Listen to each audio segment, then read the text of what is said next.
जौहर सलीम साहब प्रेसिडेंट हैं international institute of regional studies के भी। जौहर सलीम साहब, ये फरमाइएगा, एससीओ बहुत से फ़ायदे हम ले सकते हैं यहाँ पर, लेकिन एक चीज़ जो over a period of time हमने देखी है कि डिसीजंस इम्प्लीमेंट उस तरह से जो एससीओ में होते हैं डिसीजंस, वो इम्प्लीमेंटेशन का एक मसला है।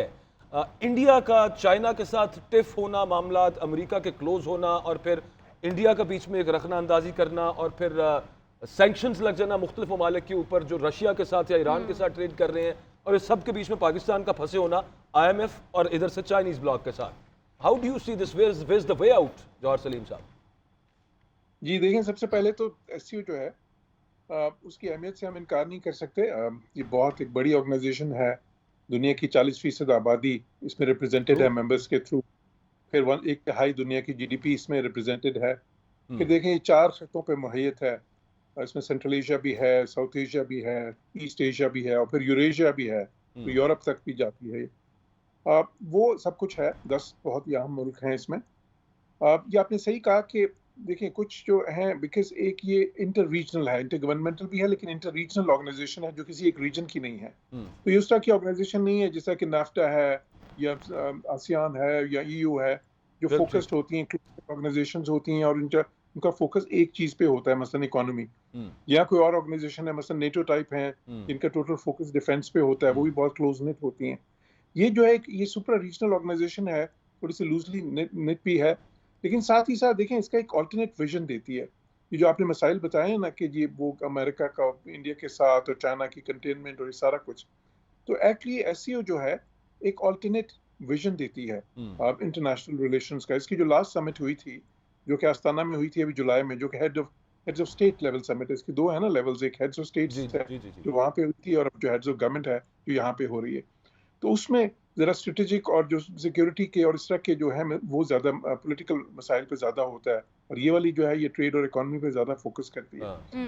तो वो जो अल्टरनेट विजन है वो क्या है, उसमें ये है कि दुनिया को उस तरफ लेके जाना है कि जहाँ पे म्यूचुअल रिस्पेक्ट हो, इक्वालिटी ऑफ स्टेट्स हो, कॉन्फ्लिक्ट्स जो है उनकी रेजोल्यूशन जो है वो यूनाइटेड नेशंस बेहतर तरीके से कर सके, रिफॉर्म्स के थ्रू किसी एक की डोमिनेशन ना हो, माइट इज राइट ना हो, इस तरह का।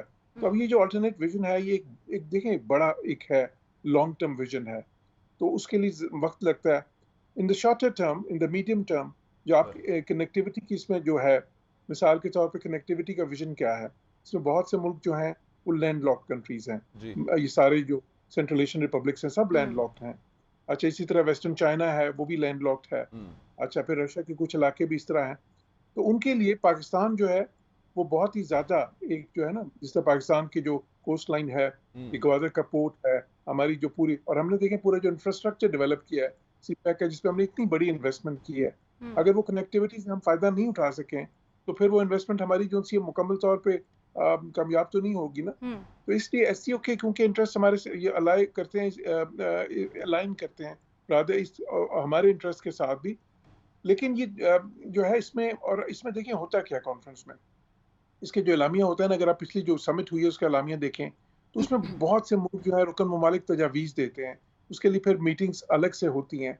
इसमें ये जो अभी समिट हो रही है, इससे पहले सीनियर ऑफिसर्स मीटिंग हुई हैं, मिनिस्टेरियल लेवल मीटिंग्स हुई हैं इसकी सारी तैयारी के लिए। तो उसमें बहुत से फैसले लिए जाते हैं, इवन एलामिया का एक ड्राफ्ट भी पहले तैयार किया जाता है, फिर उस पर सारे जो सरबराहान होते हैं वो आके उस पर एक डिस्कशन करते हैं। तो उसमें आप बहुत सी तजावीज़ जो उनसी हैं वो पहले से जो पेश की जाती हैं, उस पे फिर सरबराहान ये डिसाइड करते हैं कि कौन सी तजवीज़ जो है उस पर फौरी अमल होना है, किस पे बाद में। लेकिन ये नॉर्मल है, इस तरह की जो बड़ी बड़ी ऑर्गेनाइजेशन होती हैं उनको इस्टेब्लिश करने में, उनको स्ट्रेंथन होने में, उनको वाइटलाइज होने में वक्त लगता है। अच्छा और ये क्योंकि जौहर साहब, मैं आपसे ट्रेड के हवाले से कुछ पूछना चाहूँगी कि जोग्राफियाई एतबार से पाकिस्तान जिस जगह पे है, अब Afghanistan is not the part of this summit, right? तो आपको नहीं लगता कि ट्रेड के लिए अफ़गानिस्तान की हमें ज़रूरत पड़ सकती है? और अगर देखा जाए कि ख़ित्ते में इस्तेहकाम की बात की जाए, तो इस पूरे रीजन में इस्तेहकाम तभी आएगा जब इस खित्ते का जितने भी ममालिक हैं वो स्टेबल हों। बिल्कुल, आपने बहुत अच्छी बात की। देखिए, अफ़गानिस्तान जो है ना, वो तो ज़ाहिर है कि एक लिंचपिन की हैसियत रखता है, इसलिए कि अगर हम सेंट्रल एशिया की कनेक्टिविटी की बात करें पाकिस्तान के थ्रू, तो वो अफ़गानिस्तान के बगैर तो नहीं हो सकती। इसी तरह अफ़गानिस्तान में अगर स्टेबिलिटी नहीं होगी, तो इससे इंस्टेबिलिटी बाकी सारे मुल्कों में भी स्पिल ओवर होगी। तीसरा मसला ये जो है टेररिज्म का, जो अफगानिस्तान से इस वक्त एमिनेट कर रहा है, और वो देखें ये जो एससीओ का है स्ट्रक्चर, इसमें रैट्स एक है, रीजनल एंटी टेररिज्म स्ट्रक्चर जिसके नाम से, और वो बहुत अहम मैकेनिज्म है। बल्कि जब ये शुरू हुई थी तो उसमें टेररिज्म को बड़ी कलीदी अहमियत हासिल थी। अब अफगानिस्तान से ये जो मसाइल हो रहे हैं उसका ये जो है ना, इंफरादी तौर पे तो मुल्क कोशिश कर रहे हैं, बायलैटरली अफगानिस्तान पे प्रेशर डाल रहे हैं या उनको मनवाने की कोशिश कर रहे हैं, वो इतनी ज़्यादा कामयाब नहीं हुई कोशिशें। तो अब जिस चीज़ की ज़रूरत है वो है कि एक रीजनल अप्रोच की जाए, जिसमें कि ये सारे मुल्क जो हैं, जो नेबरहुड है सारा, वो मिल के अब जो है ना एक कोऑर्डिनेटेड पॉलिसी के थ्रू अफगानिस्तान से बातचीत भी करे और उनको मनवाए भी, और वहाँ पे कोशिश करें कि वहाँ पे ज़्यादा जो देखें स्टेबिलिटी और जो होती है कनेक्टिविटी, उनका आपस में चोली दामन का साथ है।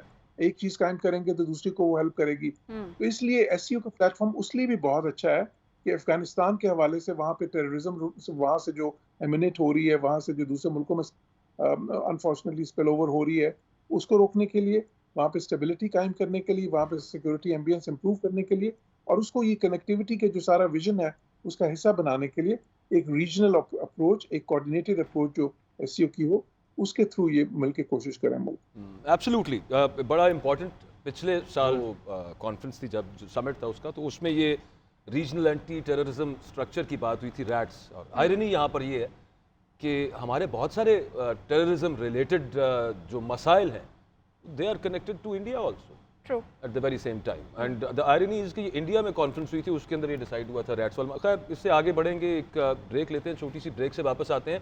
ट्रेड खास तौर पे इंपॉर्टेंट है कि फाइनेंशियली पाकिस्तान अगर इंडिपेंडेंट होगा तो फिर बाकी सब मामला तो उसके साथ ही हैं। तो आबिद कयूम सुलैरी साहब, मैं आपका आर्टिकल भी पढ़ रहा था, वो जो एक अखबार में आपने लिखा, वेरी इंसाइटफुल, और उसमें कुछ वही सवालात आपने भी उठाए जो हम सबके जहन में आते हैं कि अपॉर्चुनिटीज़ तो बहुत सारी हैं जो ऑफर कर रही है एससीओ समिट जो पाकिस्तान में हो रहा है, but at the very same time जो पाकिस्तान के अपने इंटरनल या एक्सटर्नल चैलेंजेस हैं वो अपनी जगह पर मौजूद हैं। मतलब ट्रेड हम बूस्ट कर लें, अभी थोड़ी देर पहले हम यही बात कर रहे थे कि अगर रीजनल जो चले, जो ऑर्गेनाइजेशन में जो मेंबर कंट्रीज हैं उनके साथ बूस्ट करें तो एक्सपोर्ट क्या करें, एक चीज़। और फिर दूसरा यहाँ पे ये कि हम यहाँ पे भी बिटवीन चाइना रशिया ब्लॉक और फिर उधर से दूसरी तरफ अमेरिका, उसकी रीअलाइनमेंट को जहन में रखते हुए उसको किस तरह से बैलेंस किस तरह से करें, व्हाट डू यू सजेस्ट सुलैरी साहब? बैलेंसिंग एक्ट हमेशा एक मुश्किल चीज़ होती है। जाहिर है पाकिस्तान को चाइना और अमेरिका दोनों को साथ लेके चलना है, लेकिन इस वक्त जो टाइमिंग है इस मीटिंग की वो बड़ी इम्पोर्टेंट है। और टाइमिंग इसकी कुछ यूँ है कि चाइना पे तो हमने देखा कि वेस्टर्न कंट्रीज़ की तरफ से ट्रेड रिस्ट्रिक्शन और टैरिफ जो हैं स्पेशली ईवी पे और ग्रीन टेक्नोलॉजीज़ पे वो इम्पोज हो गए हैं। और रशिया, ईरान और अफगानिस्तान, जिसको कि इस मीटिंग के लिए इनवाइट नहीं किया गया, वो तीनों ममालिक जो हैं वो वेस्टर्न सैंक्शंस का शिकार हैं। तो यहाँ पे ये चार मुल्क जो हैं कोशिश कर रहे हैं, जाहिर है कामयाब तो नहीं होंगे, लेकिन एक पहला स्टेप जो है वो ये है कि अपनी इकोनॉमीज को डॉलर से डीलिंग कैसे किया जा सके। और पाकिस्तान के लिए ये इसलिए इम्पोर्टेंट है कि हमारा जो ट्रेड डेफिसिट है या हमारा जो करंट अकाउंट डेफिसिट है वो इसी डॉलर के ना होने की वजह से है। हमने ऑलरेडी ईरान के साथ एक बार्टर ट्रेड जो है एग्रीमेंट वो किया,